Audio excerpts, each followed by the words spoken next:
할아버지, 괜찮으세요? 자신의 우산을 씌워드리는 17소녀. 누구십니까? 기억을 잃은 채 눈을 뜨는 강호. 왜 이렇게 친절하게 해주시는 거죠? 할아버지는 눈물을 흘리며 소녀를 바라봅니다. 작은 선행이 거대한 운명의 톱니바퀴를 돌리기 시작하는 순간입니다. 여러분의 작은 마우스 클릭 한 번도 한 유튜버의 운명을 바꿀 수 있습니다. 구독과 좋아요는 무료이니 꾹 눌러주시고 여러분의 소중한 감상평도 댓글로 나눠주세요. 가을비가 서울 외곽의 낡은 골목길을 적시고 있었습니다. 재개발 예정지라는 팻말이 붙은 이곳은 이미 반쯤 비어있는 상태였죠. 무너진 블록 담장 사이사이로 이전 협조 요청이라고 적힌 스티커들이 바람에 떨어져 나가고 있었습니다. 아직 불이 켜진 집들도 몇 채 있었지만 대부분의 창문에는 신문지가 붙어 있거나 아예 판자로 막혀 있었습니다. 골목 곳곳에는 깨진 유리병 조각들과 버려진 가전제품들이 뒹굴고 있었고 가로등 하나가 깜빡거리며 을씨년스러운 분위기를 자아내고 있었습니다. 수연은 학교 가방을 어깨에 메고 편의점 유니폼을 입은 채 골목을 걸어가고 있었습니다. 17살 소녀치고는 어른스러운 표정이었죠. 오늘도 방과 후 편의점에서 4시간을 일하고 나서야 집으로 향하는 길이었습니다. 발 뒤꿈치가 아팠지만 그래도 오늘은 평소보다 조금 일찍 끝낼 수 있었습니다. 손님이 별로 없어서 사장님께서 일찍 보내주신 거였죠. 수연아, 오늘은 좀 일찍 들어가네. 편의점 사장이 유통기한이 하루 남은 단팥빵 2개를 봉지에 담아주었습니다. 엄마한테 드려. 그리고 이것도.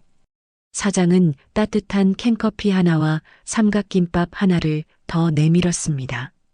오늘 좀 추우니까 감기 걸리지 말고. 수연은 고개를 깊숙이 숙였습니다.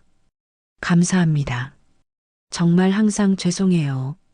이렇게 받기만 해서. 뭔 소리야. 너 같은 아이가 있어서 우리 가게가 더 밝아지는 거야. 성실하고 예의 바른 아이 찾기가 얼마나 힘든 줄 아니. 조심히 들어가고 내일 또 보자.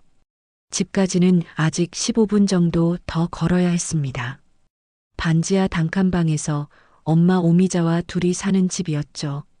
엄마는 아직 돌아오지 않았을 겁니다. 이 시간이면 재활용품 수거장에서 폐지를 정리하고 계실 테니까요. 무릎이 아프다고 하시면서도 매일 나가시는 엄마 생각에 수연의 마음이 무거워졌습니다. 병원에 가시라고 해도 돈이 아깝다며 파스만 붙이고 계시거든요. 비가 점점 거세게 내리기 시작했습니다. 수연은 가방에서 낡은 우산을 꺼내 펼쳤습니다. 우산살 2개가 부러져서 제대로 펴지지도 않는 우산이었지만 그래도 없는 것보다는 나았죠. 바람이 불 때마다 우산이 뒤집어져서 수연은 한 손으로는 우산을 잡고 다른 한 손으로는 가방을 움켜쥐며 걸어야 했습니다. 새 우산을 사고 싶었지만 그럴 여유는 없었습니다. 수연의 아르바이트비는 모두 생활비로 들어갔거든요. 골목 곳곳에는 빗물이 고여 있었습니다. 하수구가 막혀서 물이 제대로 빠지지 않았거든요. 수연은 물웅덩이를 피해가며 조심스럽게 발걸음을 옮겼습니다. 신발에 물이 스며들면 내일까지 마르지 않을 테니까요. 여벌 신발 같은 건 없었습니다. 학교 갈 때도 일할 때도 같은 운동화 한 켤레로 버텨야 했죠. 가로등 불빛이 빗물에 반사되어 물웅덩이마다 흔들리는 빛이 생겼습니다. 어쩐지 쓸쓸한 풍경이었죠. 이 동네에 처음 이사 왔을 때만 해도 사람들이 더 많이 살았는데 이제는 정말 몇 집 안 남았습니다. 모두들 이미 다른 곳으로 이사를 간 거죠. 그때였습니다. 골목 모퉁이 쓰레기통 옆에 누군가 쓰러져 있는 것을 발견했습니다. 처음에는 버려진 담요인 줄 알았는데 자세히 보니 사람이었습니다. 머리가 하얗게 센 할아버지였죠. 70대 정도로 보였는데 깡마른 체구의 옷은 너덜너덜했습니다. 얼굴에 상처가 있는 걸 보니 어디선가 넘어지신 것 같았어요. 수연은 조심스럽게 다가갔습니다. 할아버지는 의식을 잃은 채 비에 흠뻑 젖어 있었습니다. 낡은 체크 셔츠의 때가 탄 바지 신발도 구멍이 뚫려 있었죠. 얼굴에는 상처가 몇 개 있었고 숨소리가 거칠었습니다. 입술은 파랗게 질려 있었고 온몸이 추위에 떨고 있었습니다. 손목에는 낡은 시계 하나가 차여 있었는데 시계바늘이 멈춰 있었어요. 수연은 망설였습니다. 집에 가서 엄마에게 말씀드려야 할까요? 아니면 경찰서에 신고를 해야 할까요? 하지만 비가 이렇게 내리는데 그냥 둘 수는 없었습니다.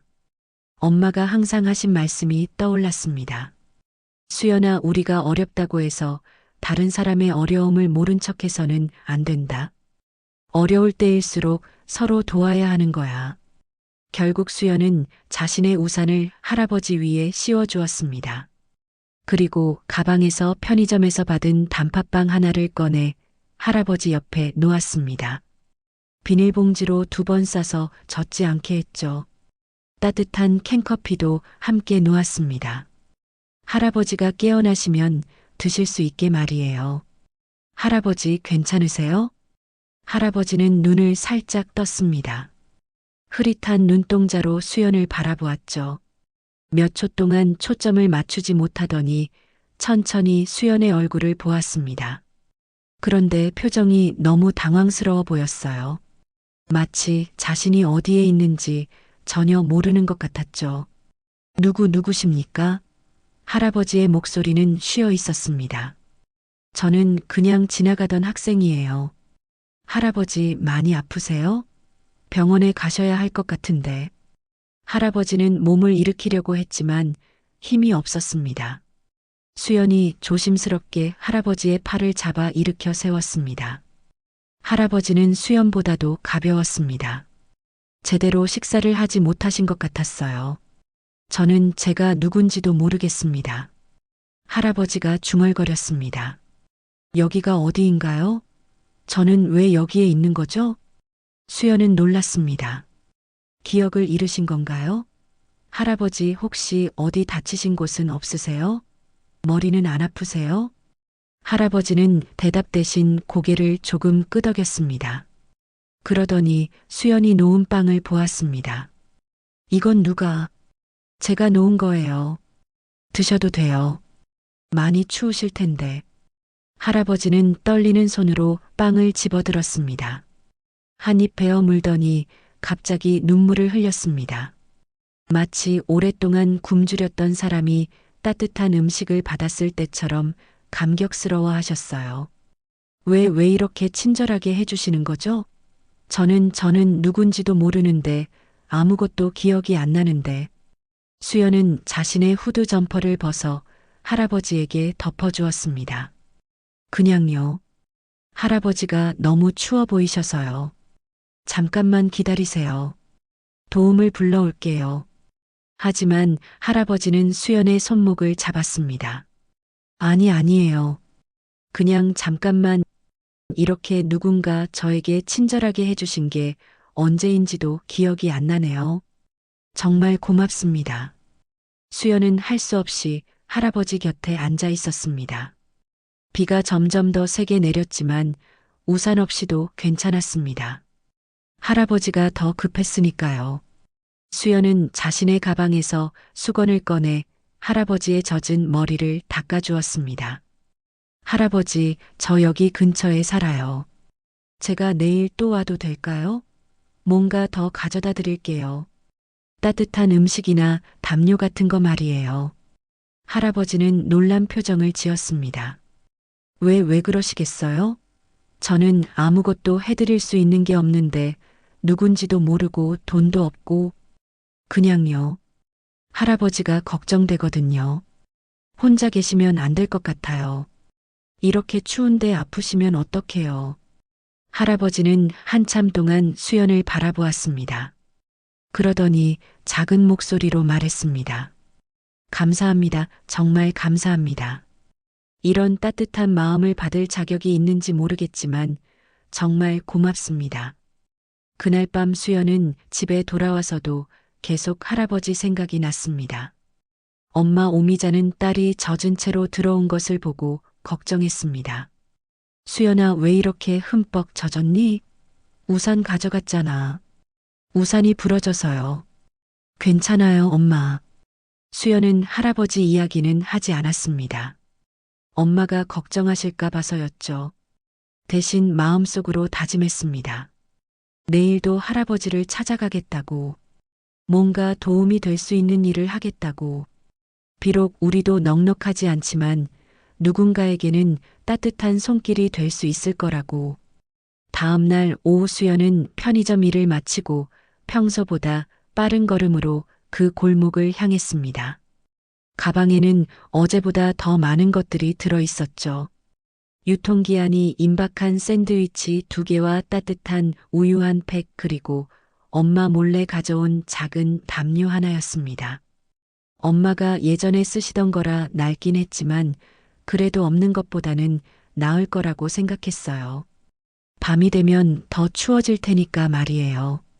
골목에 도착하자 할아버지는 여전히 그 자리에 계셨습니다. 어제 수연이 씌워드린 우산 아래 웅크리고 앉아 계셨죠. 수연이 놓고 간 빵과 커피는 깨끗하게 드신 것 같았어요. 빈 캔이 정성스럽게 쓰레기통 옆에 놓여 있었거든요. 그 모습을 보니 할아버지가 얼마나 예의 바른 분인지 알 수 있었습니다. 할아버지 안녕하세요. 어제 그 학생이에요. 할아버지는 수연을 보자 얼굴이 환해졌습니다. 하루 종일 수연이 올까봐 기다리고 계셨던 것 같았어요. 아, 정말 오셨네요. 어제 꿈이었나 싶었는데. 밤새 생각해보니 정말 천사 같은 분을 만난 게 아닌가 싶더라고요. 오늘도 뭔가 가져왔어요. 할아버지 어제보다는 좀 나아 보이세요. 얼굴에 생기가 도시는 것 같아요. 수연은 가방에서 샌드위치와 우유를 꺼내 할아버지께 건넸습니다. 할아버지는 고개를 깊숙이 숙이며 받았어요. 손이 많이 떨리셨지만 그래도 어제보다는 덜했습니다. 정말 고맙습니다. 이렇게 계속 신세를 져도 되는 건지, 저 같은 사람에게 이런 따뜻함을 베풀어 주시다니. 괜찮아요. 제가 하고 싶어서 하는 거예요. 그리고 할아버지는 좋은 분이에요. 말씀하시는 것만 들어봐도 알 수 있어요. 할아버지는 샌드위치를 한 입 베어 물었습니다. 그런데 갑자기 동작이 멈췄어요. 뭔가를 떠올리는 듯한 표정을 지으시더니 중얼거리기 시작했습니다. 이 냄새 어디서 많이. 맞다, 이 빵 냄새를 어디서 맡아봤지. 참 이상해요. 할아버지는 눈을 감고 무언가를 애써 기억해내려고 했습니다. 이마에 주름이 깊게 패였죠. 마치 머릿속 깊은 곳에서 무언가 떠오르려고 하는 것 같았어요. 할아버지 혹시 뭔가 기억나세요? 모르겠어요. 뭔가 익숙한 느낌인데 머릿속이 뿌옇게 흐려서. 누군가 저에게 이런 빵을 자주 사다 줬던 것 같은데. 아니면 제가 누군가에게 사다 줬던 것 같기도 하고. 수연은 조심스럽게 물었습니다. 가족분이 계셨나요? 글쎄요. 잘 모르겠어요. 그런데 왜인지 누군가 저를 아빠라고 불렀던 것 같기도 하고, 젊은 남자 목소리였던 것 같은데. 그런데 그 목소리가 어째서인지 차갑게 느껴져요. 왜 그럴까요? 할아버지의 목소리에는 애틋함과 함께 묘한 슬픔이 섞여 있었습니다. 수연은 할아버지 곁에 앉아 함께 샌드위치를 나누어 먹었어요. 할아버지는 정말 오랫동안 제대로 된 식사를 하지 못하신 것 같았습니다. 천천히 씹으면서 정말 맛있다고 계속 중얼거리셨거든요. 일주일이 흘렀습니다. 수연은 매일같이 할아버지를 찾아갔어요. 어느 날은 김밥을, 어느 날은 따뜻한 국물이 있는 컵라면을 가져다 드렸죠. 편의점 사장님도 수연의 사정을 어느 정도 눈치채고는 유통기한 임박 제품들을 더 챙겨주셨어요. 착한 일 하는 것 같은데 뭐 도와드릴 일 없냐고 물어보시기도 했고요. 할아버지는 날마다 조금씩 건강해지는 것 같았어요. 얼굴에 생기가 돌기 시작했고 말소리도 더 또렷해졌거든요. 그리고 조금씩 기억의 조각들이 떠오르는 것 같았습니다. 어제는 자신의 이름이 강호라는 것도 갑자기 떠올리셨거든요. 강호 좋은 이름이에요. 강할강의 호수호네요. 네, 그런가요? 그런데 이상해요. 이 이름을 부르는 다른 목소리들이 떠오르는데 어떤 건 따뜻하고 어떤 건 차가워요. 특히 차가운 목소리는 정말 무서워요. 그런데 할아버지에게는 여전히 이상한 점이 있었습니다. 가끔씩 아무도 없는 곳을 보며 누군가와 대화하는 듯한 모습을 보이셨거든요. 그리고 손목에 찬 그 낡은 시계를 자주 만지작거리셨어요. 시계바늘은 여전히 멈춰 있었는데도 말이에요. 할아버지, 그 시계 정말 소중한 거예요? 네, 그런 것 같아요. 왜인지 이것만은 절대 잃어버리면 안 될 것 같은 느낌이 들어서 혹시 누군가 중요한 사람이 준 건지도 모르죠. 아니면 제가 누군가에게 주려고 했던 건지도 모르고요. 어느 날 강호는 수연에게 이상한 말을 했습니다. 수연 양, 혹시 저희가 예전에 만난 적이 있을까요? 왜인지 수연 양을 보면 마음이 편안해져요. 마치 가족을 대하는 것 같은 느낌이에요. 그럴 리가요. 저는 할아버지를 그날 처음 봤는걸요. 하지만 저도 할아버지가 편하네요. 진짜 할아버지 같아요. 한편 서울 강남의 한 고급 빌딩에서는 다급한 목소리가 울려 퍼지고 있었습니다. 해운그룹 본사 회장실에서 박영수 비서가 컴퓨터 화면을 뚫어져라 쳐다보고 있었어요. 박 비서, CCTV 영상을 다시 한번 확인해봐. 놓친 게 있을지도 몰라. 네, 회장님. 하지만 이미 10번도 넘게 봤는데. 민석 부회장은 점점 초조해하고 있었습니다. 박 비서는 컴퓨터 화면을 응시했습니다. 3년 전 해운그룹 강호 회장이 교통사고로 실종된 이후 줄곧 찾고 있었거든요. 경찰도 병원도 모두 뒤졌지만 시신조차 찾을 수 없었어요. 민석 부회장은 아버지가 돌아가셨다고 생각하고 회사를 이끌어가고 있었지만 박 비서만은 포기할 수 없었습니다. 그런데 최근 들어 각 지역 지하철역 CCTV를 다시 분석하던 중 이상한 영상을 발견했습니다. 재개발 지역 근처 골목에서 찍힌 영상이었어요. 여기 이 사람 좀 보세요. 체형이나 걸음걸이가. 박 비서가 가리킨 화면에는 한 소녀가 노숙자에게 우산을 씌워주는 모습이 나타났습니다. 그 노숙자의 옆모습이 희미하게 보였는데 뭔가 익숙했어요. 머리는 하얗게 세웠지만 어깨 라인이나 걷는 모습이 강호 회장과 비슷했거든요. 이 각도로는 확실하지 않지만 박 비서는 다른 각도의 CCTV 영상들을 연결해서 보기 시작했습니다. 그러자 더 선명한 화면이 나왔어요.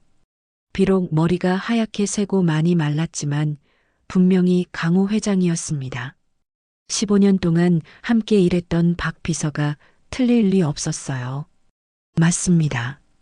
분명히 회장님이에요. 살아계신 거예요. 그런데 왜 연락을 안 하시는 걸까요? 박 비서는 즉시 그 지역으로 향했습니다.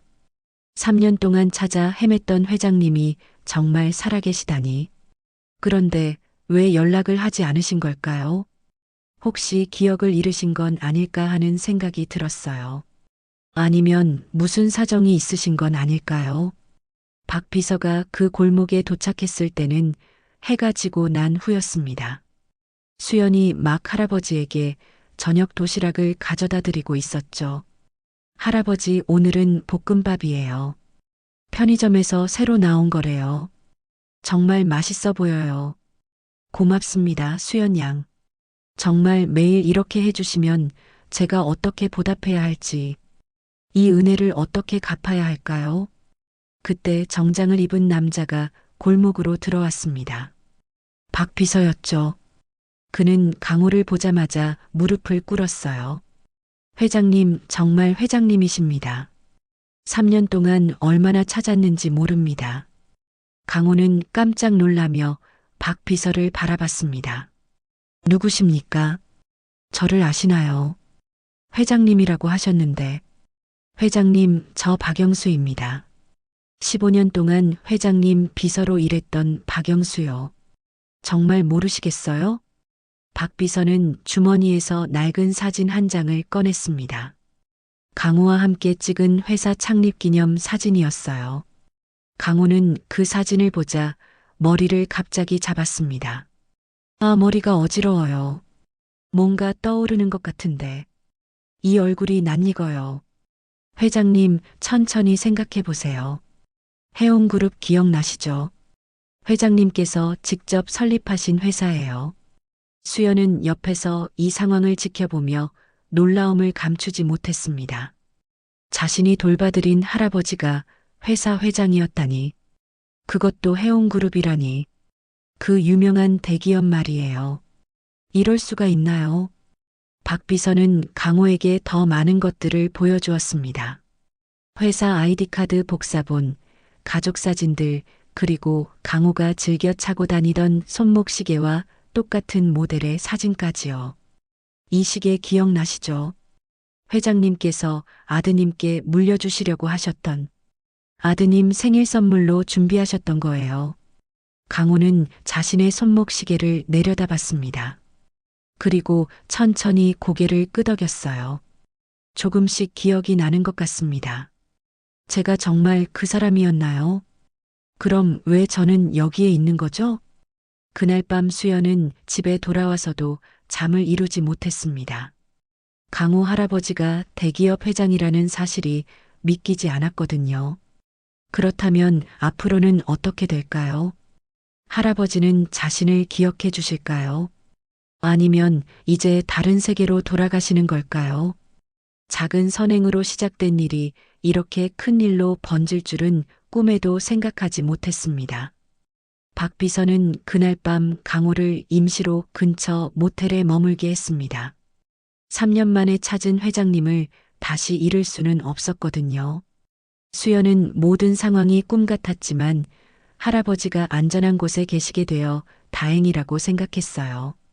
하지만 마음 한구석이 이상하게 허전했습니다.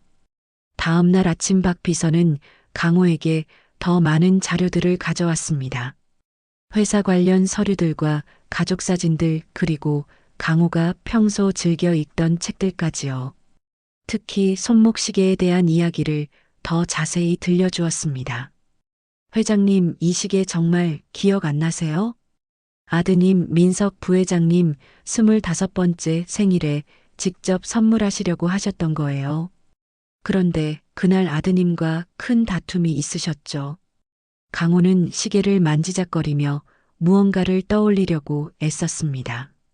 민석이라는 이름을 들으니 가슴이 답답해졌어요. 왜인지 모르게 불편한 감정이 올라왔거든요. 민석? 제 아들 말입니까? 왜 다퉜는지 기억이 나지 않네요. 하지만 그 이름을 들으니 마음이 무거워져요. 그날 오후 박 비서는 강호를 해운그룹 본사로 모셔갔습니다. 혹시 익숙한 환경을 보면 기억이 더 돌아올지도 모른다고 생각했거든요. 하지만 그것은 큰 실수였습니다. 민석은 아버지가 살아있다는 소식을 듣고 경악했습니다. 3년 동안 회장 자리를 지켜온 자신에게는 청천벽력 같은 일이었죠. 더군다나 아버지가 기억을 잃었다는 사실은 오히려 위험했습니다. 박 비서, 정말 아버지가 살아계신 거야? 네, 확실합니다. 하지만 기억을 많이 잃으신 상태입니다. 점차 회복되고 계시지만. 민석의 얼굴이 어두워졌습니다. 기억을 잃었다면 3년 전 그날 일도 기억하지 못한다는 뜻이었거든요. 하지만 언젠가는 모든 것을 떠올릴 수도 있었습니다. 그런데 아버지를 어떻게 찾게 된 거지? 한 학생이 도와드리고 있었습니다. 수연이라는 아이인데 매일 음식을 가져다 드리며 돌봐드렸다고 하더군요. 민석은 즉시 수연에 대해 조사하라고 지시했습니다. 어떤 아이가 자신의 아버지를 돌봤는지 알아야 했거든요. 그리고 그 아이가 얼마나 많은 것을 알고 있는지도 확인해야 했습니다. 한편 강호는 회사에 도착해서도 여전히 혼란스러워 했습니다. 분명 익숙한 곳인 것 같은데 확실하지 않았어요. 회장실에 들어가자 조금씩 기억의 편린들이 떠올랐습니다. 이 책상에서 일을 했던 것 같은데, 그런데 왜 기분이 좋지 않을까요? 박 비서가 설명했습니다. 회장님께서 마지막으로 이곳에 계셨을 때는 아드님과의 갈등 때문에 많이 힘들어 하셨습니다. 회사 경영권 이양 문제로 의견이 맞지 않아서요. 그때 민석이 회장실로 들어왔습니다. 3년 만에 보는 아버지였지만 표정은 복잡했어요. 아버지 정말 살아계셨군요. 강호는 민석을 보는 순간 가슴이 철렁했습니다. 분명 자신의 아들인 것 같은데 왜 이렇게 차가운 느낌이 드는 걸까요? 당신이 제 아들입니까? 미안합니다. 기억이 잘 나지 않아서. 민석은 아버지의 기억 상실을 확인하고 안도했습니다. 하지만 동시에 경계심도 높아졌어요. 아버지 많이 고생하셨을 텐데. 이제 푹 쉬시면서 치료받으세요. 회사 일은 제가 계속 처리하겠습니다. 강호는 민석의 말에서 묘한 의도를 느꼈습니다. 왜인지 모르게 불안했어요. 그런데 저를 돌봐준 수연이라는 학생은 어떻게 된 건가요? 그 아이에게 감사 인사라도 해야 할 텐데. 민석의 표정이 순간 굳어졌습니다. 아, 그 아이 말씀이시군요. 당연히 감사해야죠. 제가 직접 찾아뵙겠습니다. 그날 오후 민석은 부하들과 함께 수연의 학교로 향했습니다. 수연에 대한 조사 결과를 받아본 민석은 더욱 불안해졌어요. 가난한 집안의 아이지만 성실하고 착한 것으로 소문이 났거든요. 그런 아이가 자신의 아버지를 3년 동안 돌봤다는 것은 위험했습니다. 수연은 방과 후 도서관에서 공부하고 있었습니다. 강호 할아버지가 안전한 곳에 계시게 되어 마음은 편했지만 뭔가 허전했어요. 매일 찾아뵙던 할아버지를 갑자기 만날 수 없게 되니까요. 그때 교실로 낯선 남자들이 들어왔습니다. 정장을 입은 민석과 그의 부하들이었죠. 김수연 학생이지. 나는 해운그룹 부회장이다. 우리 아버지를 돌봐줘서 고맙다. 수연은 놀라며 고개를 숙였습니다. 강호 할아버지의 아들이라니. 그런데 왜 이렇게 차가운 느낌이 드는 걸까요? 아, 안녕하세요. 할아버지 괜찮으세요? 민석은 수연을 자세히 관찰했습니다.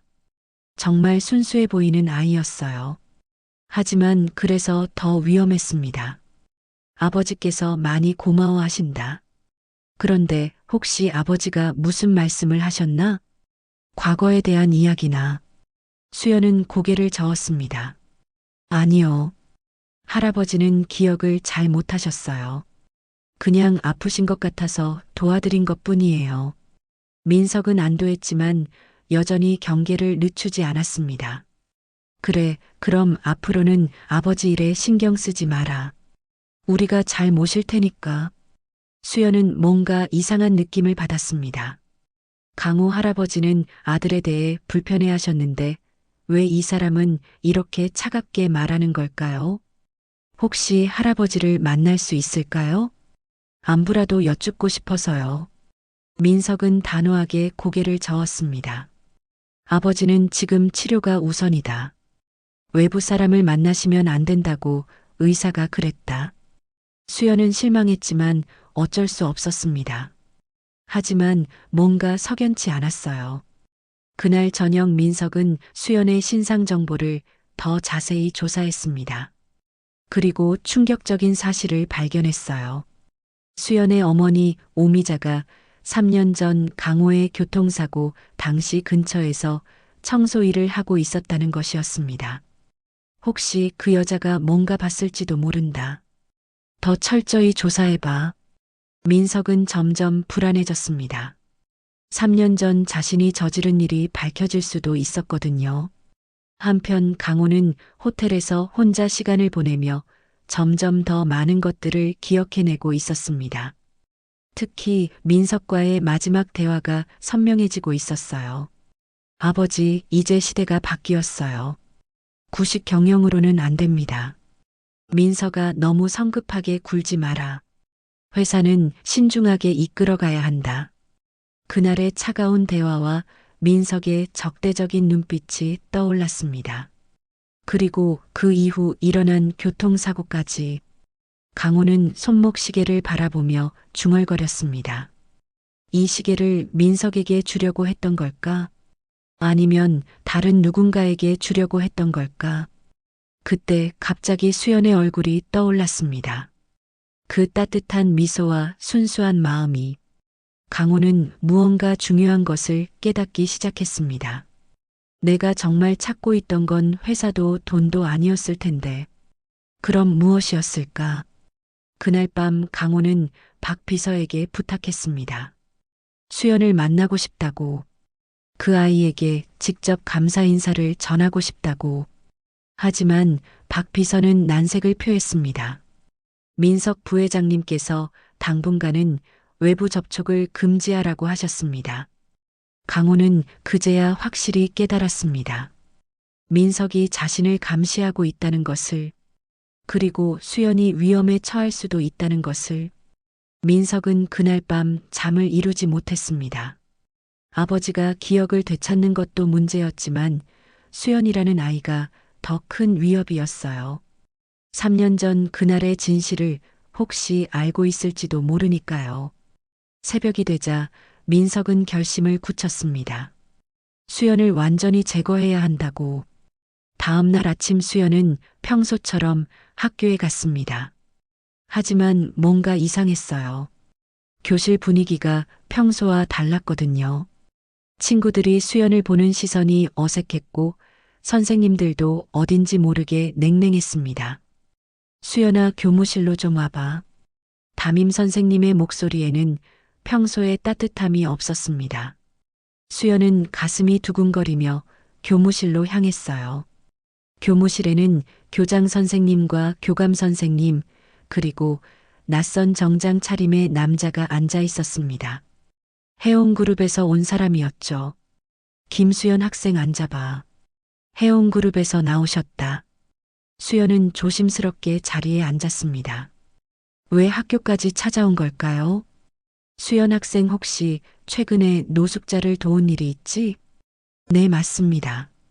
그 사람이 해온그룹 회장님이었다는 걸 알고 있겠지? 그런데 학생이 개입할 일이 아니었어.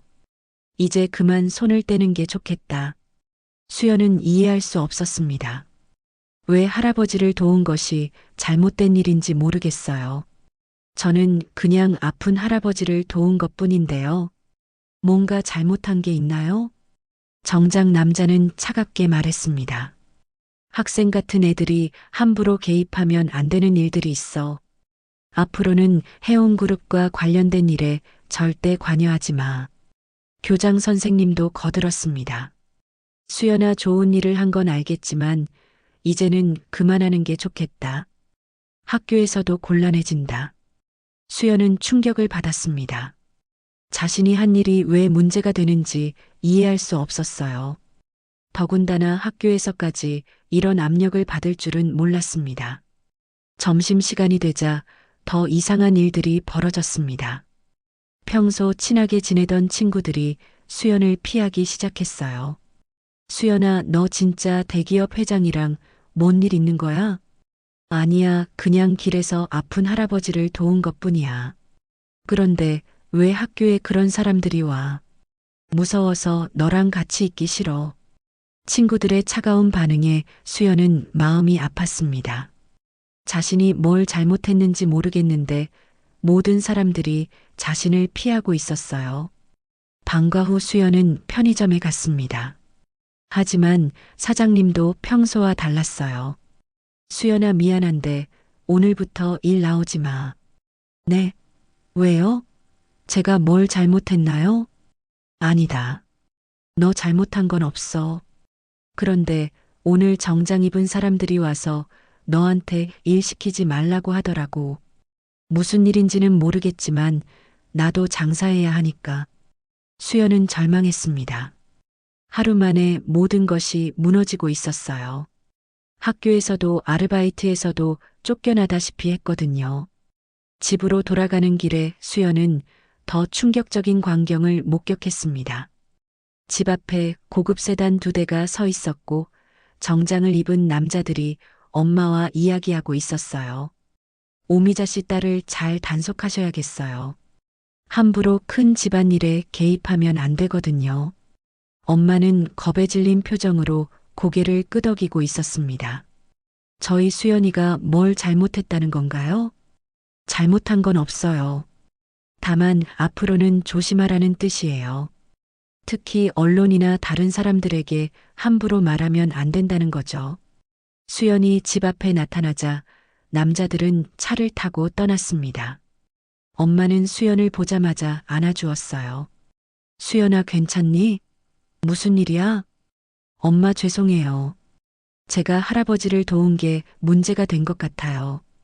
오미자는 딸을 꽉 안아주었습니다. 내가 잘못한 게 아니야. 착한 일을 한 건데 왜 이런 일이 생기는지 모르겠다. 그날 밤 수연은 잠을 이루지 못했습니다. 강호 할아버지는 괜찮으실까요? 그리고 왜 자신을 이렇게 괴롭히는 걸까요? 한편 강호는 호텔에서 점점 더 많은 기억을 되찾고 있었습니다. 특히 민석과의 갈등이 선명해지고 있었어요. 3년 전 그날 민석이 자신에게 한 말들이 떠올랐습니다. 아버지, 시대는 변했어요. 이제 강한 자만이 살아남는 거예요. 민석아, 회사는 사람이 하는 일이다. 돈만 생각하면 안 된다. 그럴 거면 아버지가 물러나세요. 제가 이끌어 가겠습니다. 그날의 차가운 대화 이후 강호는 민석에게 실망했습니다. 그리고 회장직을 물러날 생각을 하고 있었어요. 하지만 그 전에 민석과 마지막 대화를 나누려고 했죠. 강호는 박 비서를 불렀습니다. 박 비서, 나는 수연이를 만나고 싶다. 회장님, 민석 부회장님께서 금지하셨습니다. 내가 회장이야? 아니면 민석이 회장이야? 박 비서는 난처해했습니다. 하지만 결국 강호의 뜻을 따르기로 했어요. 다음 날 강호는 몰래 수연의 집 근처로 갔습니다. 하지만 그곳에서 충격적인 광경을 목격했어요. 집 앞에 계란이 던져져 있었고 벽에는 낙서가 되어 있었거든요. 박 비서, 이게 뭐야? 박 비서도 놀랐습니다. 글쎄요, 누가 이런 짓을. 강호는 분노했습니다. 분명 민석의 짓이었어요. 수연을 괴롭히고 있는 거죠. 그때 수연이 학교에서 돌아오는 모습이 보였습니다. 평소의 밝은 모습과는 달리 어깨가 축 처져 있었어요. 강호는 가슴이 아팠습니다. 수연이 집 앞에 계란을 치우고 있는 모습을 보며 강호는 결심했습니다. 더 이상 가만히 있을 수 없었어요. 박 비서, 민석을 당장 불러. 회장님, 아직 기억이 완전히 돌아오지 않으셨는데. 충분히 돌아왔어. 이제 모든 걸 기억한다. 민석이 3년 전에 뭘 했는지도. 박 비서는 긴장했습니다. 회장님께서 그날의 일을 기억하신다면 큰일이었거든요. 그날 저녁 민석은 아버지에게 호출을 받았습니다. 호텔방에서 만난 강호는 예전의 위엄을 되찾은 상태였어요. 민석아, 앉아라. 민석은 불안했습니다. 아버지의 눈빛이 예전과 같았거든요. 수연이라는 아이를 왜 괴롭히고 있지? 아버지, 그 아이는 위험해요. 아버지 일에 너무 깊이 개입했어요. 위험하다고? 그 순수한 아이가 어떻게 위험하단 말이야. 내가 위험한 거 아니야? 민석의 얼굴이 굳어졌습니다. 아버지가 뭔가 눈치채고 있는 것 같았어요. 아버지, 무슨 말씀이세요? 내가 3년 전에 뭘 했는지 기억이 나기 시작한다. 그 교통사고가 정말 사고였을까? 민석은 당황했습니다. 하지만 끝까지 부인하기로 했어요.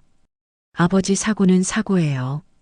설마 제가 아버지를 해쳤다고 생각하시는 건 아니죠? 강호는 민석을 차갑게 바라봤습니다. 이제 모든 것이 명확해졌어요. 민석이 자신을 제거하려 했다는 것을. 민석아, 너는 이미 선을 넘었다. 이제 수연에게서 손을 떼라. 아버지가 그 아이를 그렇게 아끼시는군요. 좋아요. 하지만 아버지도 조심하세요. 3년 전처럼 또 사고가 날지 모르니까. 민석의 협박에 강호는 더욱 분노했습니다. 하지만 지금은 참아야 했어요.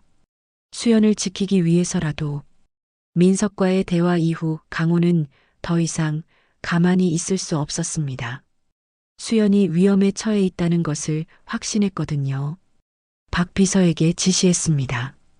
박 비서 수연이를 24시간 보호하도록 해. 민석이 무슨 짓을 할지 모르겠어. 네, 회장님.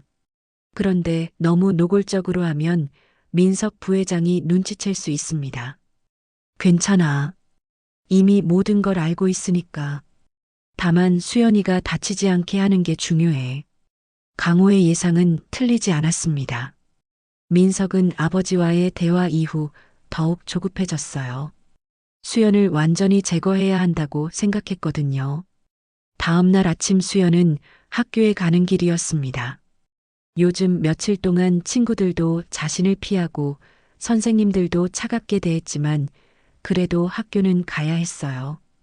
공부를 포기할 수는 없었거든요. 횡단보도를 건너던 수연은 이상한 느낌을 받았습니다.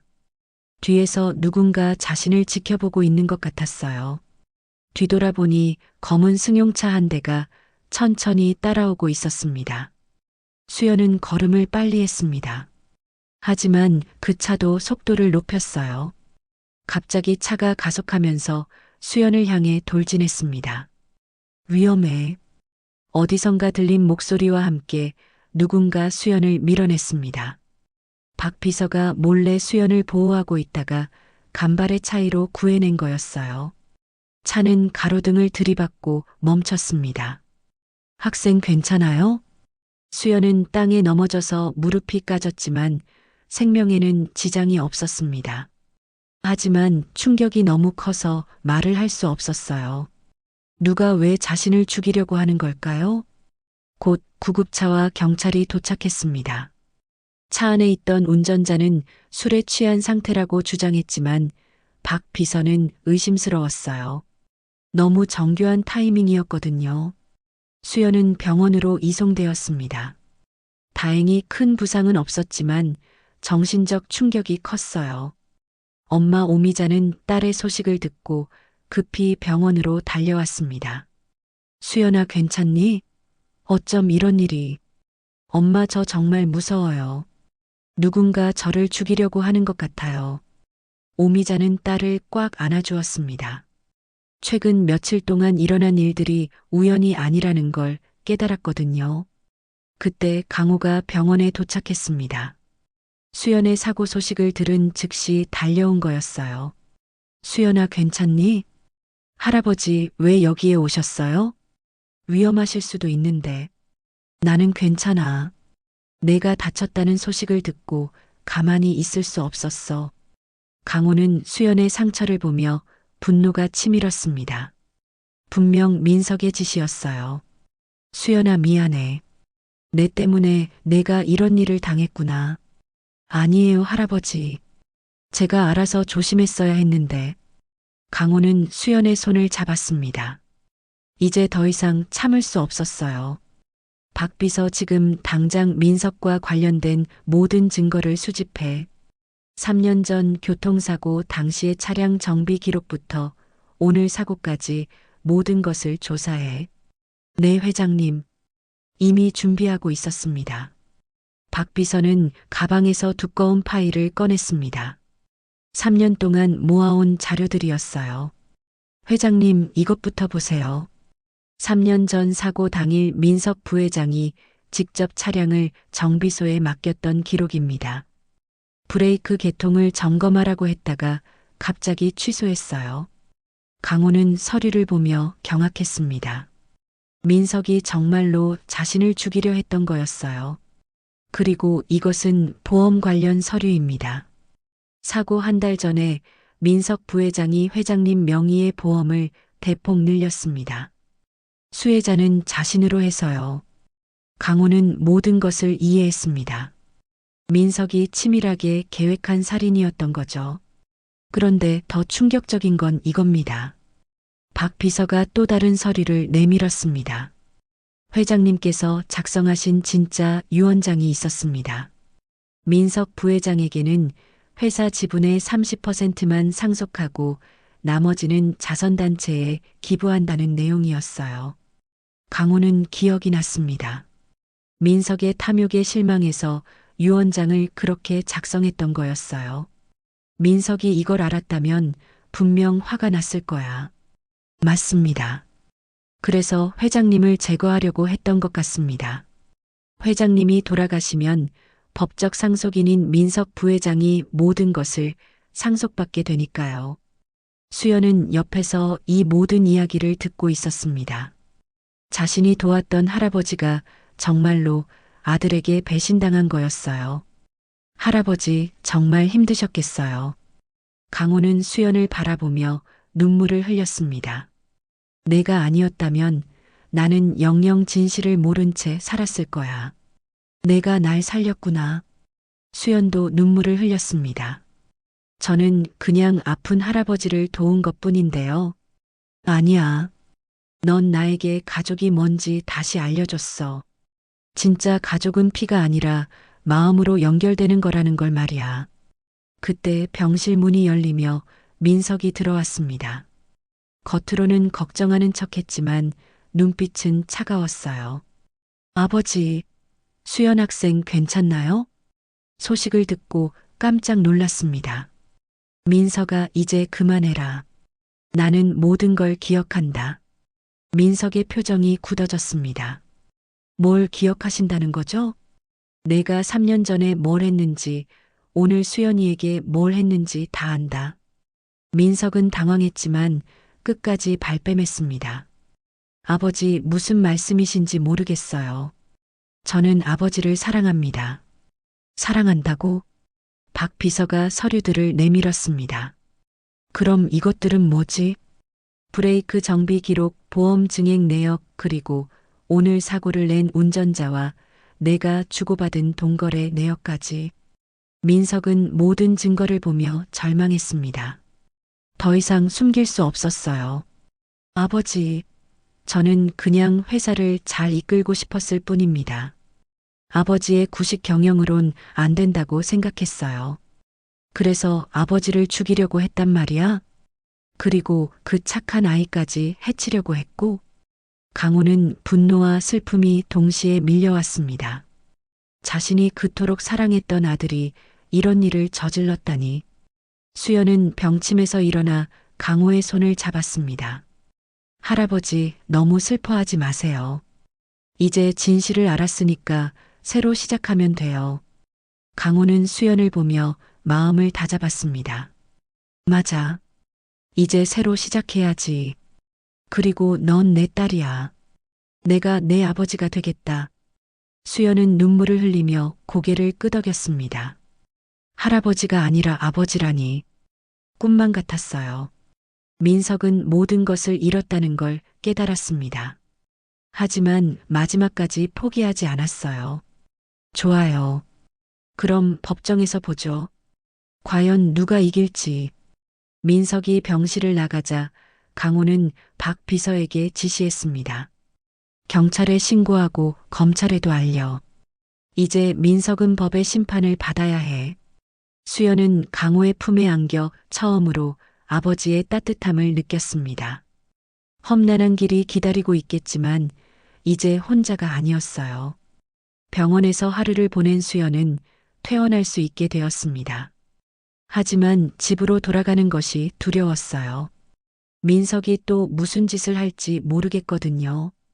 강호는 수연과 오미자를 안전한 곳으로 옮기기로 결정했습니다. 수연아, 당분간 우리 호텔에서 지내는 게 어떨까? 민석이 체포되기 전까지는 위험해.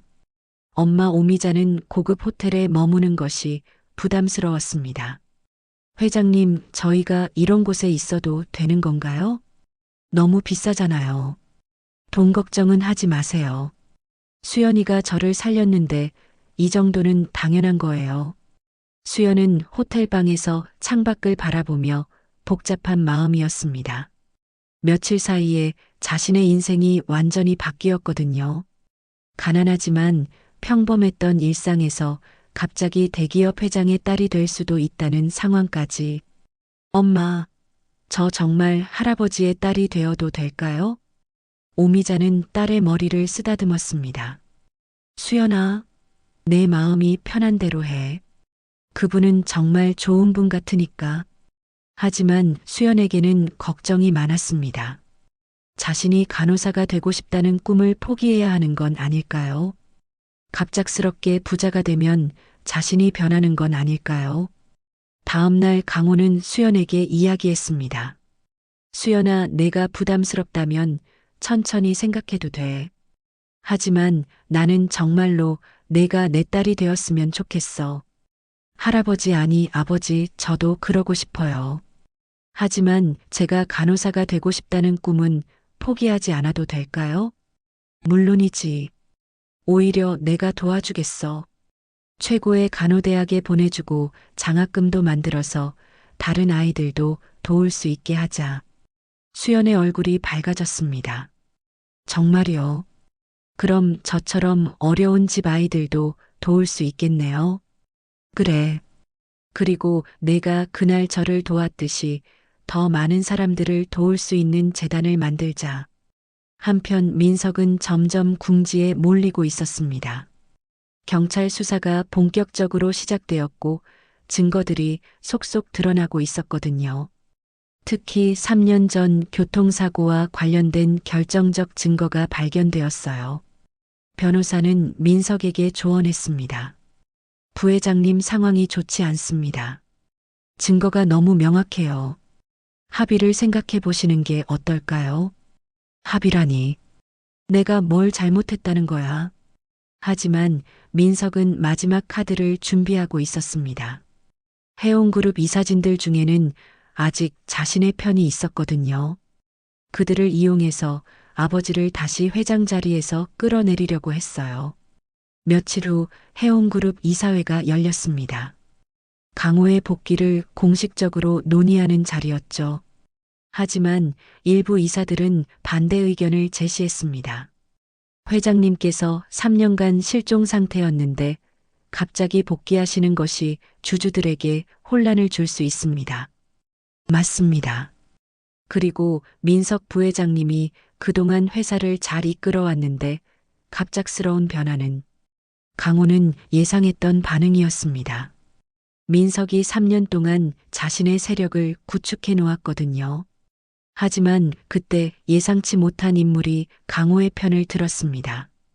강호의 여동생이자 해운그룹 대주주 중 한 명인 강미경이었어요. 오빠가 돌아오셨는데 뭘 더 논의해? 그리고 민석이가 한 짓들을 보면 더 이상 이 회사를 맡길 수 없어. 강미경은 평소 조용했지만 결정적인 순간에는 강한 의지를 보이는 사람이었습니다. 민석은 고모의 반대를 예상하지 못했습니다. 고모, 제가 뭘 잘못했다는 거예요. 내 아비를 죽이려든 죄 이제 값을 치러야지. 강미경의 목소리는 차가웠습니다. 결국 이사회는 강호의 회장 복귀를 승인했습니다. 그리고 민석의 모든 직책을 박탈하기로 결정했어요. 강호는 이사회 이후 수연에게 전화했습니다. 수연아, 이제 정식으로 내가 회장으로 돌아왔어. 그리고 너를 정식으로 내 딸로 입양하는 절차를 시작하겠어. 수연은 기뻤지만 동시에 걱정도 되었습니다. 정말 괜찮을까요? 저 같은 아이가. 무슨 소리야? 넌 내가 만난 사람 중에 가장 순수하고 착한 아이야. 내가 자랑스러워해야 할 딸이지. 며칠 후 강호는 공식 기자회견을 열었습니다. 자신의 실종과 복귀 그리고 수연에 대한 이야기를 공개하기로 한 거였어요. 기자회견장에는 수많은 기자들이 몰려들었습니다. 해운그룹 회장의 3년간의 실종과 복귀는 큰 뉴스였거든요.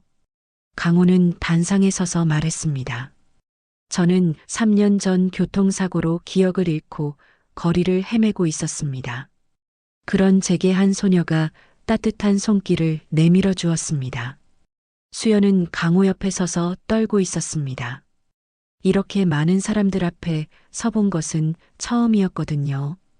이 아이는 저의 생명의 은인입니다. 그리고 이제 제 딸입니다.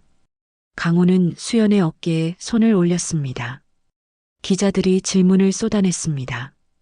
회장님, 정말 길에서 쓰러져 계셨던 건가요? 수연 학생은 어떤 마음으로 도와드렸나요? 수연은 떨리는 목소리로 대답했습니다. 저는 그저 그날 할아버지가 너무 추워 보이셔서 우산을 씌워드린 것 뿐이에요. 특별한 이유는 없었어요. 기자들은 수연의 순수한 대답에 감동했습니다. 그리고 이 이야기는 전국적으로 화제가 되었어요. 기자회견 이후 강호는 수연에게 말했습니다. 수연아, 이제 시작이야. 우리가 함께 만들어갈 새로운 이야기 말이야. 네, 아버지. 저도 열심히 할게요. 아버지를 실망시키지 않도록. 강호는 수연을 꽉 안아주었습니다. 넌 이미 충분히 훌륭해. 그냥 지금처럼만 살면 돼. 그날 밤 수연은 엄마와 함께 이야기했습니다. 엄마, 제가 정말 이런 행복을 누려도 될까요? 오미자는 딸을 보며 미소를 지었습니다. 수연아, 넌 착한 마음으로 누군가를 도왔고 그 결과야. 당당하게 받아들여도 돼. 수연은 창밖을 바라보며 생각했습니다. 앞으로 어떤 일들이 기다리고 있을까요? 하지만 이제 혼자가 아니었어요. 진짜 아버지가 생겼고 더 많은 사람들을 도울 수 있는 기회도 생겼거든요. 그 순간 수연은 확신했습니다. 자신이 그날 비 내리는 골목에서 한 작은 선택이 옳았다는 것을, 그리고 앞으로도 그런 선택들을 계속해 나가겠다고 다짐했어요. 기자회견 이후 며칠이 지났지만 민석은 여전히 포기하지 않고 있었습니다. 모든 직책을 잃고 경찰 수사를 받는 상황에서도 마지막 발악을 시도하고 있었어요. 그는 자신이 3년 동안 쌓아온 인맥과 돈을 이용해서 반격을 준비했습니다. 아직 끝나지 않았다고 생각했거든요. 민석은 먼저 언론을 이용하기로 했습니다. 자신에게 우호적인 기자들을 통해 강호와 수연에 대한 의혹을 제기하기 시작했어요. 막대한 돈을 써서 여론 조작을 시도한 거였습니다.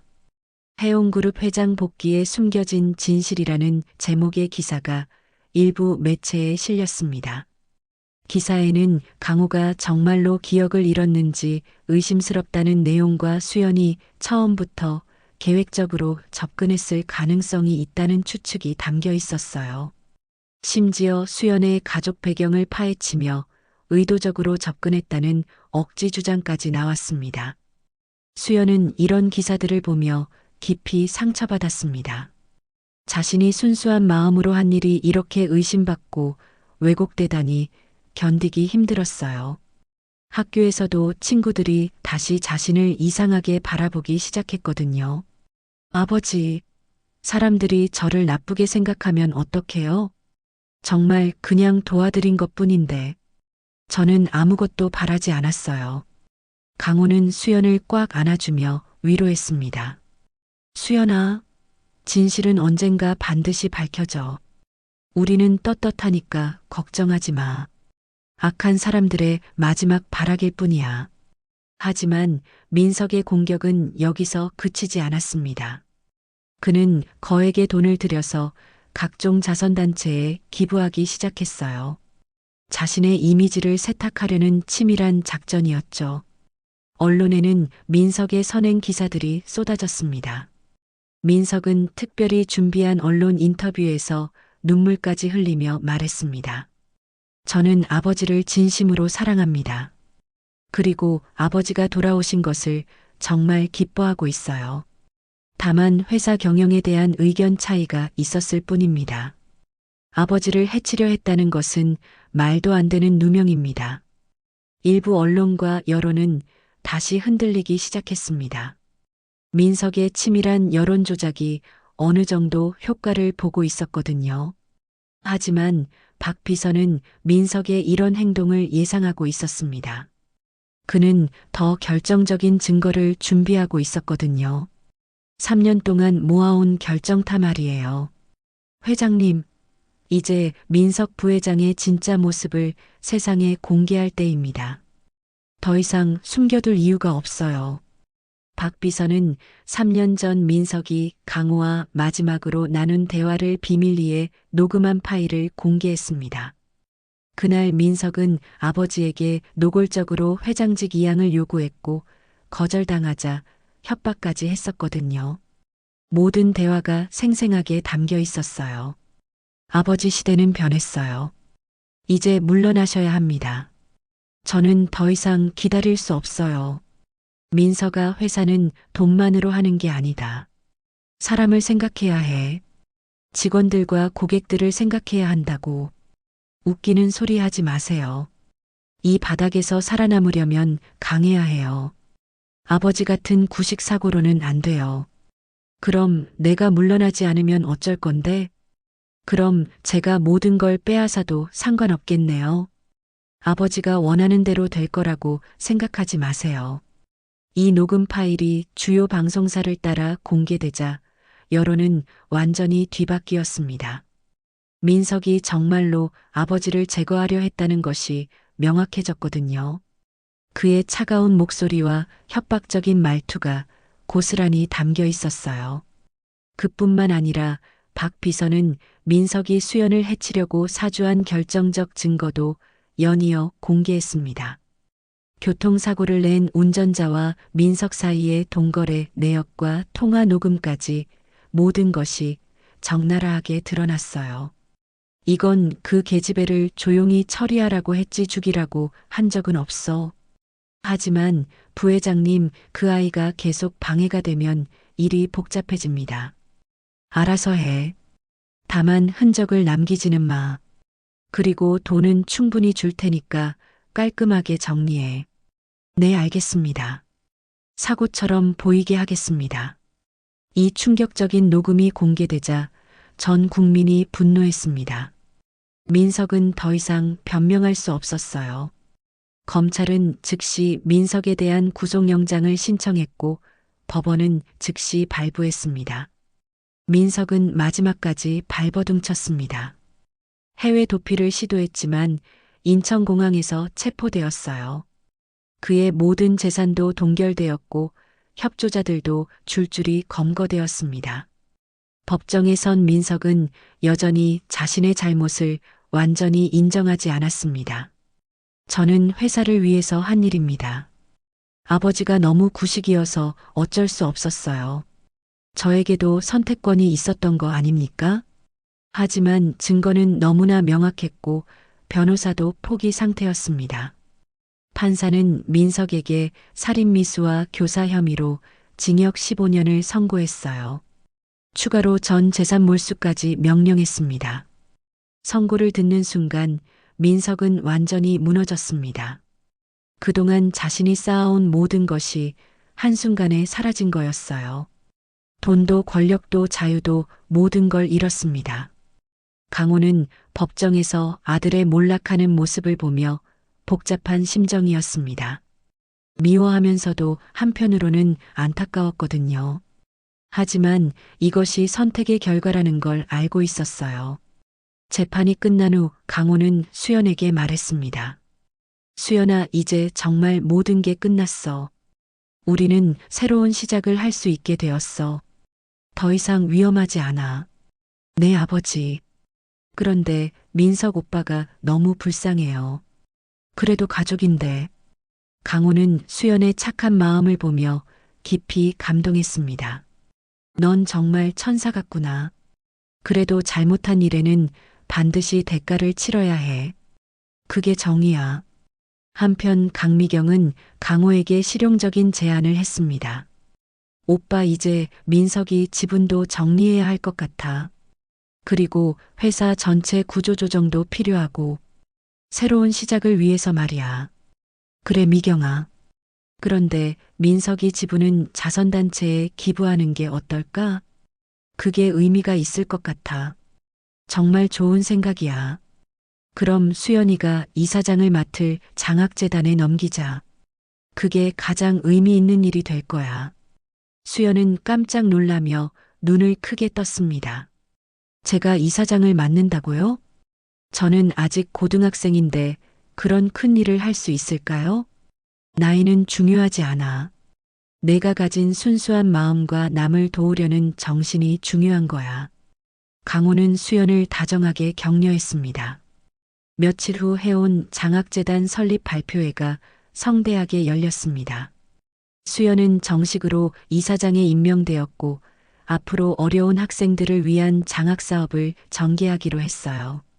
전국의 언론이 몰려와 이 감동적인 이야기를 보도했습니다.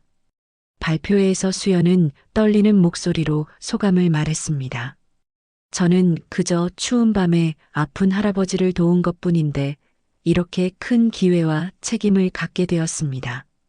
이제 저처럼 어려운 환경의 친구들을 도와서 모두가 꿈을 포기하지 않고 이룰 수 있게 하겠습니다. 참석한 모든 사람들은 수연의 순수하고 진실한 마음에 깊이 감동했습니다. 기립박수가 5분 넘게 이어졌어요. 그날 저녁 강호는 수연과 함께 그 운명의 골목을 다시 찾아갔습니다. 수연이 처음 자신을 도왔던 바로 그곳이었죠. 수연아, 바로 이곳에서 우리의 기적 같은 인연이 시작되었구나. 내 아버지. 그때가 정말 꿈만 같아요.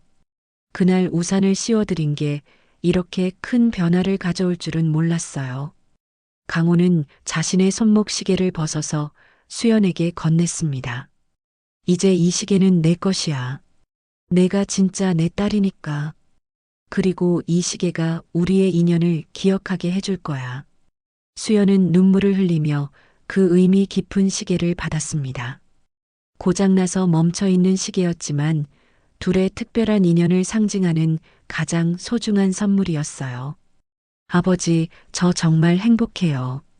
그리고 앞으로도 그날 밤처럼 따뜻한 마음을 절대 잃지 않겠어요. 그래, 수연아. 그게 가장 중요한 거야. 내 마음이 가장 큰 재산이야. 두 사람은 그 골목에서 오랫동안 이야기를 나누었습니다. 어둠이 내린 을씨년스러운 골목이었지만 그들의 마음과 미래는 따뜻하고 밝았어요. 3년이 흘렀습니다. 수연은 이제 20살이 되어 간호대학교 3학년에 재학 중이었어요. 해온 장학재단 이사장으로서의 역할도 훌륭하게 해내고 있었습니다. 매달 첫째 주 토요일마다 열리는 장학금 전달식에는 반드시 참석했어요. 오늘도 어김없이 장학금 전달식이 열렸습니다. 서울 시내 한 컨벤션홀에서 전국 각지에서 온 학생들과 학부모들이 모였어요. 수연은 단상에 올라서며 한 손에는 마이크를, 다른 한 손에는 작은 우산을 들었습니다. 그녀만의 트레이드마크가 된 습관이었죠. 안녕하세요. 해온 장학재단 이사장 김수연입니다. 박수가 터져 나왔습니다. 수연은 이제 많은 사람들 앞에서도 당당하게 말할 수 있게 되었어요. 오늘 장학금을 받게 될 여러분을 정말 축하합니다. 저도 여러분과 비슷한 환경에서 자랐기 때문에 공부를 계속한다는 것이 얼마나 어려운 일인지 잘 알고 있어요. 수연은 자신의 이야기를 담담하게 들려주었습니다. 3년 전 그 비 내리는 밤의 이야기를 말이에요.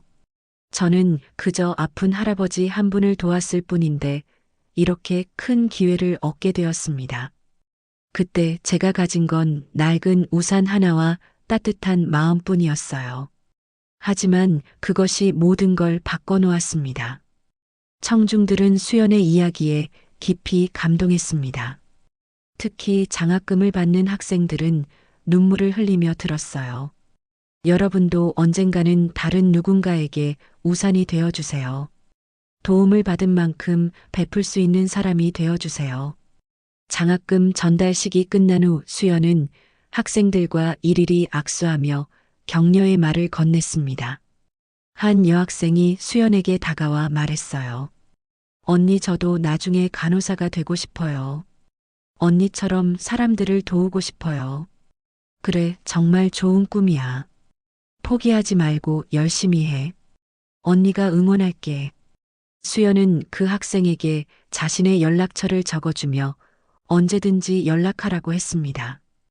행사가 끝나고 수연은 강호와 함께 저녁을 먹었습니다. 아버지와 딸의 소중한 시간이었죠. 수연아, 오늘도 정말 멋있었어. 내가 이렇게 훌륭하게 자라줘서 아버지가 너무 자랑스러워. 아버지 덕분이에요. 아버지가 기회를 주지 않으셨다면 저는 지금도 그냥 평범한 학생이었을 거예요. 아니야. 넌 원래 특별한 아이였어. 나는 그걸 발견했을 뿐이야. 강호는 수연이 받은 각종 상장들을 자랑스럽게 바라봤습니다. 모범 청소년상, 사회봉사상, 우수 대학생상까지 정말 많았어요. 그런데 아버지, 요즘 제가 너무 바쁜 것 같아서 걱정이에요. 학교 공부에 재단 일까지 하다 보니까. 걱정하지 마. 내가 하고 싶은 만큼만 하면 돼. 무리하지는 마. 아니에요. 저는 정말 행복해요. 다른 사람들을 도울 수 있다는 게 이렇게 기쁠 줄 몰랐어요. 며칠 후 수연은 대학 실습을 위해 병원에 나갔습니다. 간호대학 3학년이 되니 본격적인 임상 실습이 시작된 거였어요. 수연은 해온의료재단에서 운영하는 병원에서 실습을 받았습니다. 실습 첫날 수연은 담당 간호사와 함께 병동을 돌았습니다. 환자들을 살피고 기본적인 간호 업무를 배웠어요. 수연 학생, 간호사가 되려는 이유가 뭐예요? 저는 아픈 사람들을 도우고 싶어요.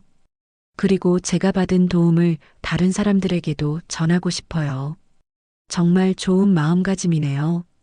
그런 마음으로 계속 일하세요. 수연은 실습 기간 동안 정말 열심히 했습니다. 환자들은 수연의 친절하고 따뜻한 마음을 금세 알아봤어요. 특히 혼자 계신 어르신 환자들이 수연을 많이 따랐습니다. 어느 날 수연은 응급실에서 특별한 환자를 만났습니다. 길에서 쓰러진 노숙자 할아버지였어요. 3년 전에 강호와 비슷한 상황이었습니다. 할아버지 괜찮으세요? 노숙자 할아버지는 수연을 보며 고개를 끄덕였습니다. 고맙습니다, 간호사님. 수연은 그 할아버지를 정성껏 돌봤습니다. 상처를 소독하고 약을 발라드렸어요. 그리고 따뜻한 음식도 가져다 드렸습니다. 할아버지, 혹시 갈 곳이 없으시면 저희 재단에서 운영하는 쉼터를 소개해 드릴까요? 정말 그런 곳이 있나요? 네, 물론이에요. 할아버지 같은 분들을 위한 곳이에요. 수연은 그 할아버지를 쉼터에 연결해 드렸습니다. 그리고 정기적으로 안부를 확인했어요. 강호는 수연의 이런 모습을 보며 흐뭇해했습니다. 역시 내 딸답구나. 내가 어떤 일을 하든 아버지는 자랑스러워. 한편 감옥에 있는 민석에게는 가끔 소식이 전해졌습니다. 수연이 장학재단 이사장으로 활발하게 활동하고 있다는 소식 말이에요. 민석은 복잡한 심정이었습니다. 교도관이 민석에게 말했습니다. 김 씨 동생이 정말 훌륭하게 자라고 있네요. 신문에 자주 나와요. 민석은 대답하지 않았습니다. 하지만 마음속으로는 인정할 수밖에 없었어요. 수연이 자신보다 훨씬 훌륭한 사람이라는 것을. 수연의 대학교 4학년이 되던 해봄, 특별한 일이 일어났습니다. 수연이 전국 모범 대학생으로 선정되어 대통령상을 받게 된 거였어요. 시상식장에서 수연은 소감을 말했습니다. 저는 그저 당연한 일을 했을 뿐입니다. 어려울 때 도움을 받은 만큼 다른 사람들에게도 도움이 되고 싶었어요. 강호는 객석에서 눈물을 흘리며 박수를 쳤습니다. 정말 자랑스러운 딸이었어요. 시상식이 끝난 후 수연은 기자들과 인터뷰를 했습니다. 수연 씨의 꿈이 무엇인가요? 저는 간호사가 되어서 정말 아픈 사람들을 돌보고 싶어요. 그리고 해온 장학재단을 통해서 더 많은 학생들을 도우고 싶어요. 마지막으로 하고 싶은 말씀이 있다면 작은 선행이라도 포기하지 마세요. 우산 하나, 빵 하나가 누군가의 인생을 완전히 바꿀 수 있어요. 그날 저녁 수연은 강호와 함께 그 추억의 골목을 다시 찾았습니다. 이제는 재개발이 완료되어 깨끗한 주택가로 변해 있었어요. 아버지, 여기가 우리가 처음 만난 곳이죠? 그래, 맞아. 그날이 없었다면 지금의 우리도 없었을 거야. 수연은 손목에 찬 그 낡은 시계를 바라봤습니다. 여전히 멈춰 있었지만 그들의 소중한 추억을 간직하고 있었어요. 아버지, 저 정말 행복해요. 그리고 앞으로도 계속 사람들에게 우산이 되어주고 싶어요. 그래, 수연아. 그게 바로 내가 세상에 온 이유야. 수연은 가방에서 작은 우산을 꺼내 들었습니다. 이제는 그녀의 상징이 된 우산이었죠. 며칠 후 수연은 편의점 앞에서 떨고 있는 노숙자를 발견했습니다. 망설임 없이 다가가서 따뜻한 샌드위치를 건넸어요. 할아버지, 추우시죠? 이거라도 드세요. 노숙자는 고개를 깊이 숙였습니다. 고맙습니다. 수연은 미소를 지으며 말했습니다. 천만에요. 우리는 서로 도우며 살아야 하니까요. 그 모습을 본 행인들은 감동했습니다. 수연의 따뜻한 마음은 주변 사람들에게도 전해졌어요. 강호는 사무실에서 이 모든 광경을 지켜보며 혼잣말했습니다. 그날 한 소녀가 내게 우산을 씌워주지 않았다면 나는 여전히 어둠 속을 헤맸을 것이다. 하지만 이제 그 소녀가 수많은 사람들의 빛이 되어주고 있구나. 이야기는 다시 한 바퀴 돌아갔습니다. 도움을 받은 사람이 이제 다른 누군가에게 도움을 주는 사람이 된 거였어요. 그리고 이 선순환은 계속될 것입니다. 때로는 가장 추운 밤에 내민 작은 우산 하나가 두 사람의 운명을 완전히 바꿔놓기도 합니다. 혈연이 아닌 진짜 가족의 의미를, 돈과 권력보다 소중한 따뜻한 마음의 힘을, 이 이야기는 우리에게 전해줍니다.